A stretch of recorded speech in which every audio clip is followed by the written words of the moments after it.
Okay, thanks, Terry. Yeah, it was my great-great-grandfather they planted it, and when they were in Cardston, what they did is when he grew his wheat, that was like big money back then, so he'd use it to trade and to barter with people. Like some people had cows, but the people lived in the city, like in Cardston, it was more important to get food than it was sometimes to have a lot of money. So he used to do a lot of bartering. But I didn't come here to talk about my family history. But I got a question for you guys. You can't talk to your neighbors. You got to pretend you're in grade school here. Which one of these industries is the best economic growth and also the best, like makes the most money for the Canadian economy? Is it lumber? Is it agriculture? Or is it oil? Okay, think about it. We'll answer that one later. But anyway, I'm on the Alberta Wheat Commission. I live in McGrath, as Terry said. I'm representative down in the Region 1 here with Lynn Jacobson. He lives over by Vauxhall. Probably some of you know him. And I'll just get on with it here. One more thing I will mention. I got some of these books out front. They're from the Alberta Wheat Commission, all the paraphernalia, and the Alberta Barley Commission. We've made a new magazine up. Maybe some of you get it, but I've put some on the table up there. And it's got stories about what we do with our checkoff money. I was on the Alberta Wheat Commission. Many of you know Brian Otto, Ike Lanier, Dan Stryker, Brian Noble. And they started the Alberta Winter Wheat Commission, and then it got transformed in 2008. We made a motion to make it so it encompassed all the grain from all the wheat from Alberta to go into that. And it officially started the same day that the Canadian Wheat Board became a non-monopoly. It became an open market. So it was very good timing on our part. It wasn't planned, but we wanted to have it so that we can work for the farmers and help work on marketing, help work on research, plant breeding. We spend a lot of time at the Lethbridge Research Station, the research stations across Alberta. And, we're producer funded, producer organized, producer, so I'll just continue on here. There's 5 regions. I'll just go through this one quick. Me and Lynn Jacobson are down here. 2 other fellas in Region 2, 2 and 3, 4, 5. We try and make it so that there's people like Henry Voss used to be on the Canadian Wheat Board. He lives way up in north of Grand Prairie. So everybody has different concerns in the province on their wheat, whether it's feed wheat or milling wheat. 60% of our budget we take in with the Alberta Wheat Commission. I don't know, I'm just going to say a guesstimate, $4 million a year. So we have staff that works in the office with Calgary, with the Alberta Barley Commission. We have joint staff there. And so that's most of our budget goes into research and breeding. We work with the WGRF, and we work with science clusters, wheat clusters, stuff like that. And then the rest is administration. They made me show some of this stuff. So wheat's very important, like it's always been important for Canada, and what we need to do in Canada is keep our wheat so that it's very high quality. We need to keep a good registration process. We need to keep it, when we're shipping our grain the furthest to any other country in the world, like we're so far north, and we're so far away from Asian markets, African markets and stuff. If we're going to sell our grain there, there's other countries in the world that'll outcompete us because of the price and the freight differential. So those are concerns we have. And then also, too, like this year we grew the biggest crop, and we can't get rid of it, and I'll talk about transportation. But, eventually there's going to be a lot of people in the world, and so our goal is to try and work on that, and that's Alberta Wheat Commission. This picture here, what I was speaking down in Singapore about 3 weeks ago, and everybody wanted to talk about Canada, how far away we are. How come we can't get our grain out? How come there's ships sitting in Vancouver and Prince Rupert to load? If you're down there, you're like, what are you guys doing up here? How come you just don't get in your grain truck and take it and dump it in the boat? And so I talked about this slide for 10 minutes, but each one of those red dots is a unit train of grain. That's 10,000 tons. So you look at all the red dots on there, that's a massive amount of grain. That's just wheat. That's not counting canola, lentils, chickpeas, malt barley. So like 75 million metric tons, and Ritz just put in legislation they got to move 1 million metric tons a week the railway, so that leaves us with 20 million left over. So I'll talk a little bit more about that later, but you know, Churchill's up there. We're going to try and push more, get CN to push more through Churchill, and then also through Thunder Bay. They're gearing up already, and then we need to get more out through Prince Rupert. I farm with my wife. She's my best combine driver I got, and my son's Matt. He's an agronomist, and then my other son Sean. He's a heavy-duty mechanic. He works over here in North Lethbridge at a truck shop, and so I got a mechanic and an agronomist on hand, and then we hire seasonal help. But these are kind of pictures I take when I go to Asia and to Singapore to show people because they don't understand. Like when you're in Vietnam speaking, and the biggest farmer there farms 2 acres, like they don't quite get it, eh?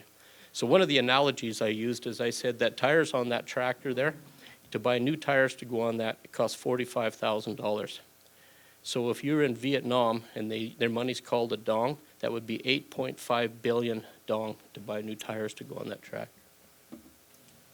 And then seeding and harvesting, sustainability, if you read the caption at the top, by us direct seeding, we're kind of like a carbon sink. So you're putting, we're actually, using less fuel than we did when we summer followed, and also we're better for the environment. And then also the way that we harvest now, the combines and the trucks are more efficient. And so we have to explain to the rest of the world that we're sustainable. The new ships that are getting built on the ocean are 84,000 metric tons. So, but these new big ships that they're building, these massive ones that haul grain, they will be they'll use 1/3 less fuel than the old ships that were 50,000 metric tons. So even them, they had to become more sustainable. So, okay, I'll go on to that was a little bit about Alberta. Now I'm going to go on to the federal part of it. I've been on the Grain Growers of Canada for a few years now, and I was vice president, and now I became president. So I go to a lot of meetings, and I'll get into that.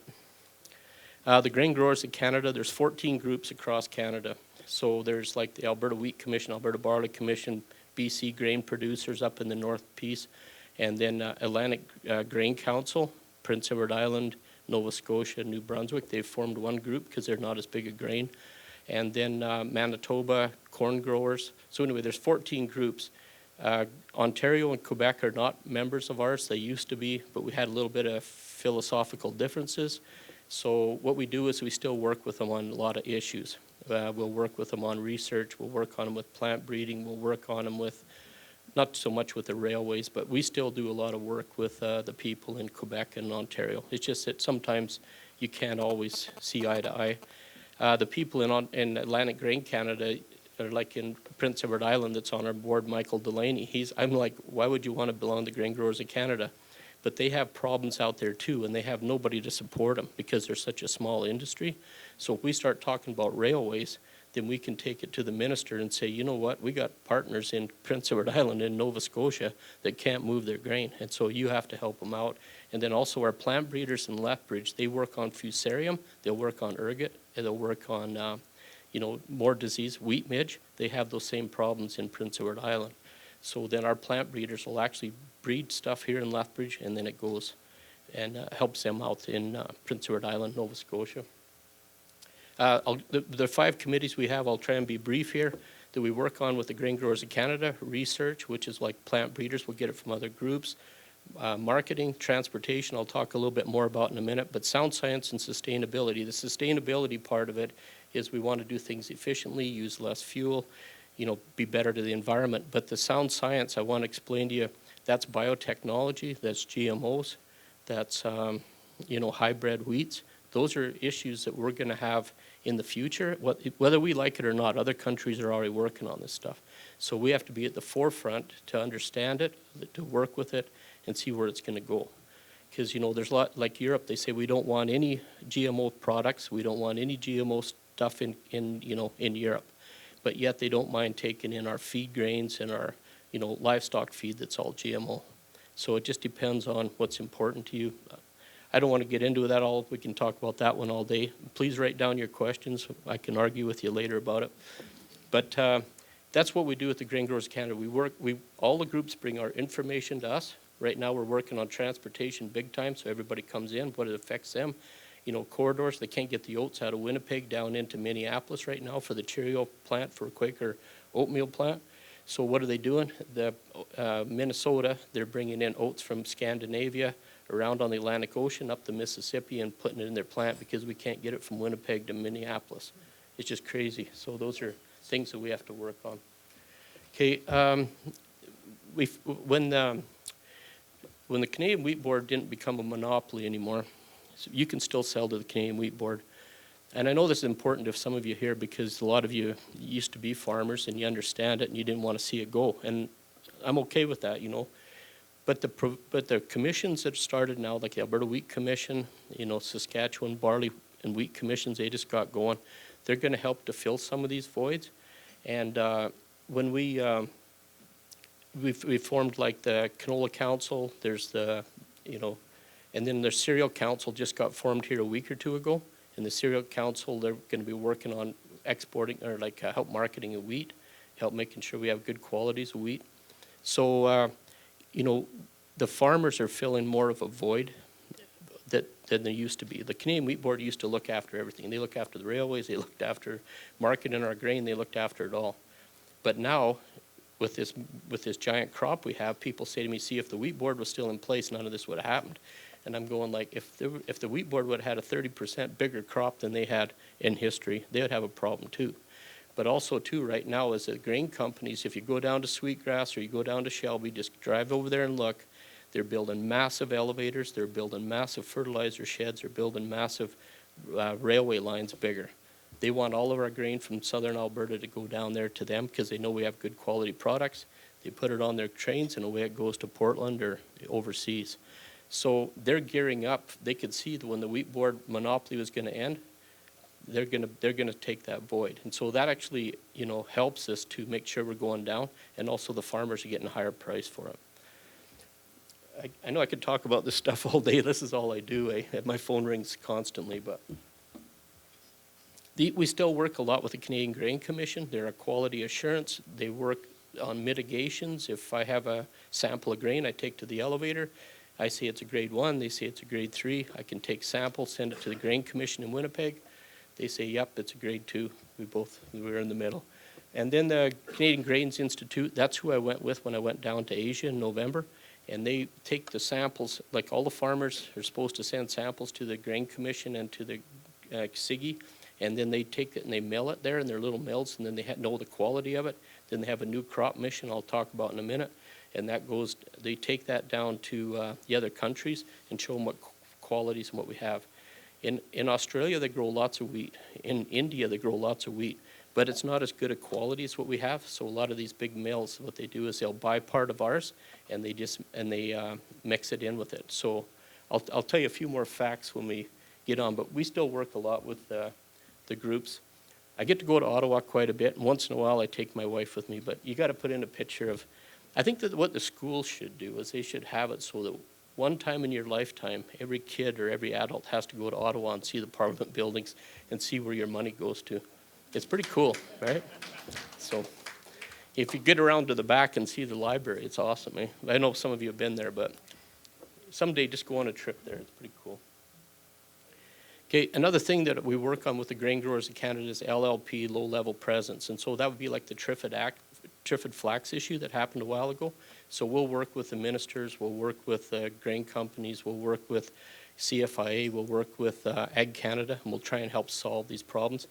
MRLs, maximum residue, that's if say when you go to spray your malt barley and you got some weeds in there and you're just about ready to harvest it, you can pre-harvest it, spray it, but you're not supposed to on some crops. So then it has a residual on there so that like your malt barley, when it goes to the malt plant, it won't sprout as good.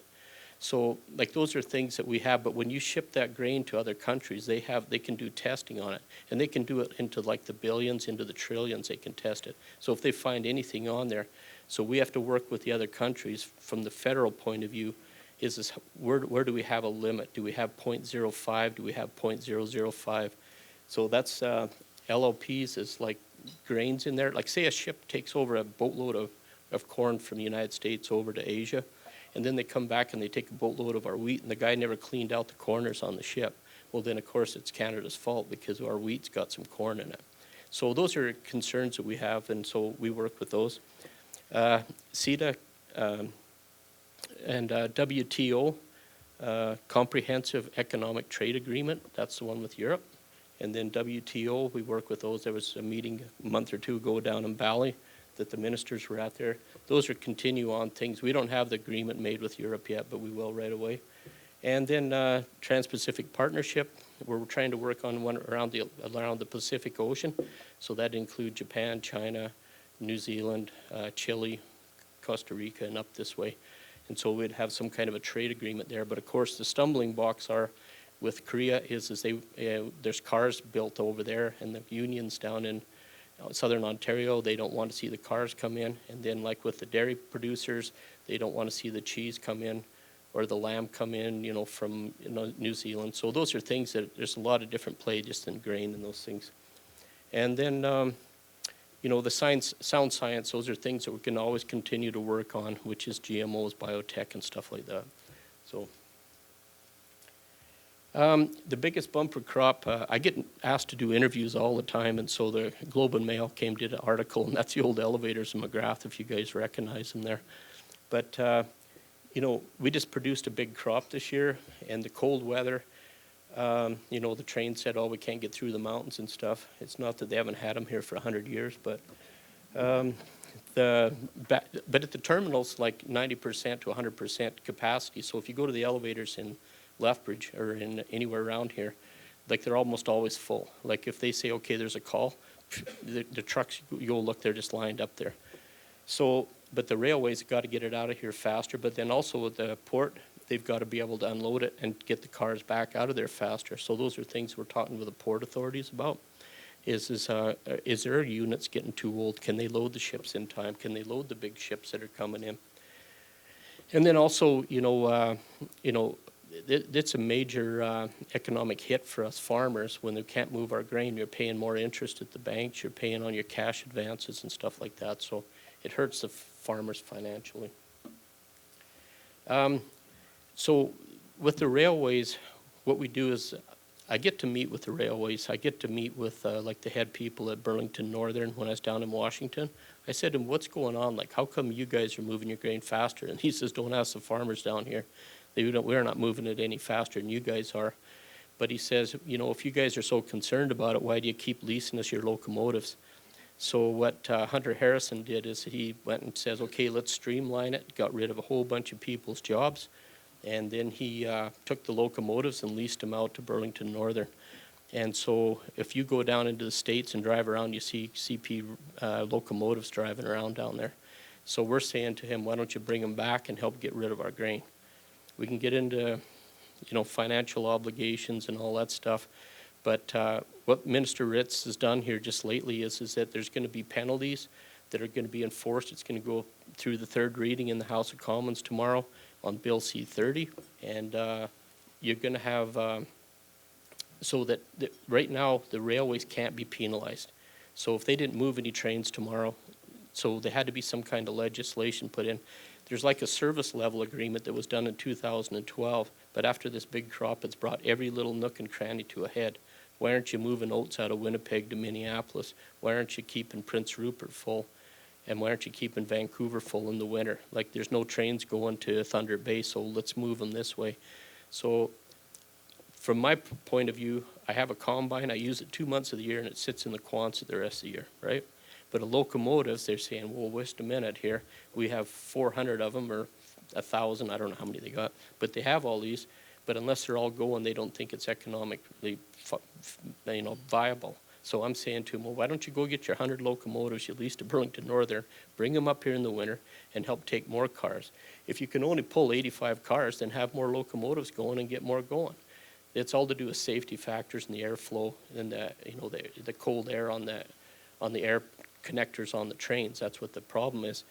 But they said to us, well, yeah, but then we got to hire more people to pull them and drive them, and then we got to hire, And so if you looked at it from a strictly business point of view, for them it's not viable to do it. But from a farmer's point of view, it's like, get your butt in gear, let's get her done. So that's what we do. That's a lot of what we're working on right now.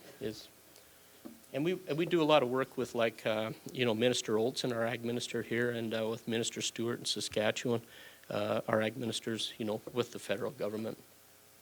So anyway, this is what just got put through here, is that Minister Ritz made a legislation in that you have to move 1 million tons a week between the two railways. And this Bill C-30 that's going to be passed tomorrow, he got put in it, which was pretty surprising to me, but he got in the service level agreement that there's going to be some penalties to the railways. And seeing the Bill C-52 that's going to be started on this coming summer, that's when you're supposed to be able to put in the penalties. So I know for some of you that don't do a lot with farming, but I want you all to understand that we're trying to do what we can, from the political point of view. If the railways are private sector, it's almost like you guys, if you have your own private business, who are you to tell me what to do?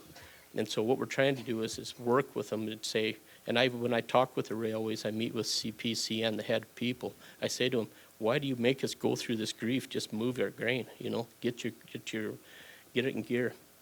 And then, our Alberta Wheat Commission, by the farmers actually going to these meetings and speaking about it and letting them understand, even with the media that's out here today, they're just like, really, we didn't know that you guys did that. So that's kind of our goal. We're the 7th largest wheat grower in the world, but we're the 3rd or 4th largest wheat exporter. In fact, when I was down in Singapore, there was a guy there from India speaking, and he says we grow 93 million metric tons of wheat a year. India does. So Western Canada, we grow all crops 75 million metric tons, all right? In India, they grow 93 million metric tons of just wheat, nothing else, right? Because India is more down in that climate where it'd be like the United States, right? But they consume 89 million metric tons. So they only export 3 or 4 million metric tons. But what they do is in a lot of these countries where it's very warm and stuff, when they're harvesting, they'll export it, and then they'll import it at another time of the year. Where Canada, we just put her out 12 months of the year. So just so you understand, like Ukraine too, Ukraine ships out 70 to 80% of its grain in July, August, September. 70 to 80%. Like there's no way physically possible that Canada could even do that. And then India ships it out in August, September, October, a little bit later in the year. And then Australia, they ship out 70 to 80% January, February, March.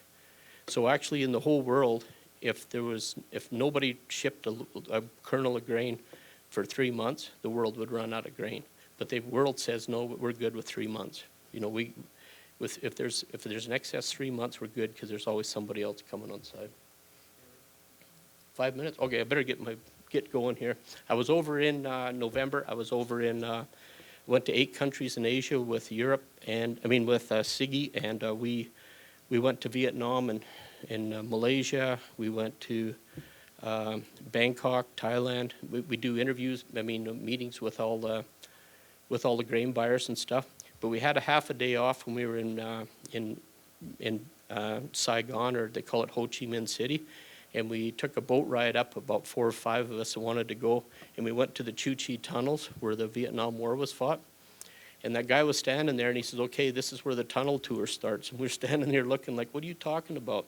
And he moves a little tiny piece of bamboo with some leaves on it, and that's where the tunnels start. And I was just like, what are you talking about? I can't even fit in there, right? But you see how small he is? Like that fella in the blue shirt on your right, he's only like 5'3" tall, but he's broad-shouldered, little Irish guy. And seeing these other guys, how small they are, and they just drop down in there, and the tunnel's about this deep, and then it goes down in, and the tunnels are this big around. And there's 200 miles of them. So when you're thinking of a tunnel, like when you're going to, you're going into the coal mines over in Frank Slide, like they're big tunnels, right? These things, they crawled on their bellies and went through them. And so that one kid says, I'm going to go down in there, that was on the tour with us. And he went down in there, and as he's going along, he could hear these things hitting him in the head. He had a little flashlight, and the bats were hitting him in the head. But it was so claustrophobic when he got out of there, he was just freaked. He was just freaked right out. And some of those people lived in there for for like 2 years. They never saw the light of day. They'd come out at night and go harvest their crops and get food and stuff. So anyway, I could tell you stories about that, but that's for another day. And then when we were in Indonesia, this Bogasari mill, it's the biggest mill in the world. They mill 10,000 tons a day. So a unit train of grain a day they mill. So if you go over to Ellison's, they mill probably like, what would they mill? 2 or 3 carloads of grain a day. These guys mill a unit train a day. And that ship there is a 75,000-ton Panamax vessel. You can see how big the golf cart is there that they were taking us around in. And those grain vacs on the top of it, they suck out that ship in 3 days. They can empty the ship with all the grain in it. And then if you go over here, like on Crow's Nest Trail, like the Cargill ATL elevator, it's those cement silos. There's 2 wide and there's 6 long. Over here they have 3 wide, 25 long, and there's 3 sets of them.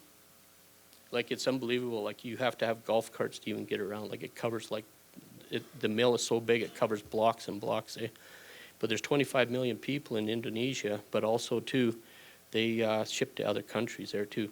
Now, one more thing I wanted to mention to you while I was talking about this is that when I was there, I said to them, they were telling us about their CP. They use 13% Canadian hard red spring wheat in their blends. So if they'll get some Australian wheat, they'll get some Ukraine wheat, and then when they make their better qualities of wheat for breads and cakes, then they'll use 13% Canadian. So I said to them, well, how much winter wheat do you use and how much CPS wheat do you use?